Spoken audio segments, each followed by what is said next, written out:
معمولا در ماه رمضان مسلمان‌های فلسطین هر شام بعد روزه‌داری گرد دسترخوان ایدانه جمع می‌آیند و از این ماه تجلیل می‌کنند. امسال شروع از 10 مارس رمضان آغاز می‌شود. اما در پسمنظر جنگ اسرائیل و حماس در غزه مردم چندان احساس شادی و حال و هوای ایدانه ندارند. به دلیل جنگ در غزه اینجا و تمام جهان ناآرام است. شما می‌بینید که در دنیا با طلب قطع جنگ اعتراض‌ها صورت می‌گیرند. ما دیدیم که در امریکا یک جوان به نشان اعتراض علیه این حادثه‌ها در نوار غزه خود را آتش زد.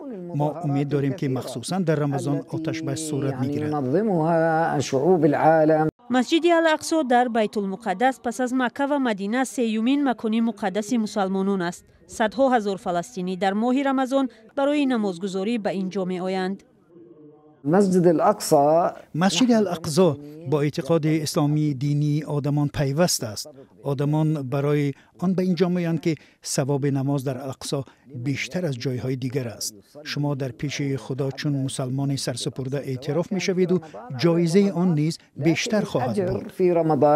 منطقه الاقصی همچنین برای یهودیان هم مقدس است. آنها این مکان را چون کوه معبد و جای می‌دانند که دو عبادتگاه یهودیان ساخته بعداً تخریب شدند.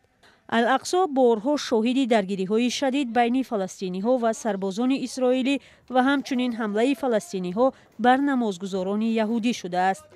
حماس هم حمله روز 7 فوریه علیه اسرائیل را طوفان الاقصی نامیده بود.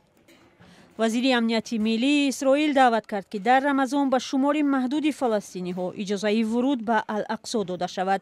اما برخی از مقامات دیگر اسرائیلی این پیشنهاد را رد کرده گفتند چنین محدودیت‌ها خشونت را زیاد می‌کند. تحلیلگران فلسطینی هم از این موقع جانبداری می‌کنند. ما دیدیم که سال 2021 مانع گذاری اسرائیلی ها به نمازگزاران باعث به جنجال ها شد. اگر بنیامین نتانیاهو نخست وزیر اسرائیل سیاست خود را در پیروی از بن گویر ادامه دهد، حادثه تکرار خواهد شد.